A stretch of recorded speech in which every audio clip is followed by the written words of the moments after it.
Hi friends, ഇത് നമുക്ക് മാങ്ങ സുർക്കിലിടാം. അതിന് വേണ്ടിയിട്ട് ഞാനൊരു മാങ്ങ എടുത്തിട്ടുണ്ട്. ഇത് നമുക്ക് നീളത്തിൽ കട്ടി കുറവായിട്ട് കട്ട് ചെയ്തെടുക്കാം. നീളത്തിൽ തന്നെ കട്ട് ചെയ്യണമെന്നില്ല, നിങ്ങൾക്ക് ഇഷ്ടമുള്ള പോലെ കട്ട് ചെയ്യാം കേട്ടോ.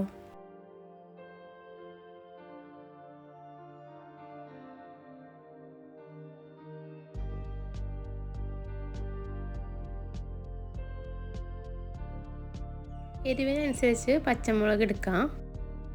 ഈ ചില്ലിൻ്റെ ഒരു ബോട്ടിലാണ് ഞാൻ ഇട്ട് കൊടുക്കുന്നത്. ഇത് പണ്ടത്തെ ഹോർലിക്സിൻ്റെ ബോട്ടിലാണ് കേട്ടോ. ഉമ്മ ഇങ്ങനെ എടുത്ത് സൂക്ഷിച്ച് വെക്കുന്നതാണ്. ആവശ്യത്തിനുള്ള ഉപ്പ് ചേർത്ത് കൊടുക്കാം. ഞാൻ കല്ലുപ്പാണ് ചേർത്ത് കൊടുക്കുന്നത്. ബോട്ടിലിൻ്റെ പകുതി വിനെഗറും പകുതി തിളപ്പിച്ചാറിയ വെള്ളവും ചേർത്ത് കൊടുക്കാം കേട്ടോ. ഇതിട്ട് പിറ്റേ ദിവസമാണ് നല്ല ടേസ്റ്റ് ഉണ്ടാവുക. 2 ദിവസം കഴിഞ്ഞ് കഴിഞ്ഞാൽ ഫ്രിഡ്ജിലേക്ക് വെക്കണം, അല്ലെങ്കിൽ 3 ദിവസമൊക്കെ കഴിഞ്ഞാൽ ഒരു പഴകിയ ഒരു ടേസ്റ്റ് വരും. അപ്പോൾ അതിന് മുമ്പ് നമുക്ക് ഫ്രിഡ്ജിലേക്ക് വെക്കണം. അപ്പോൾ എല്ലാവരും ട്രൈ ചെയ്ത് നോക്കുക. താങ്ക്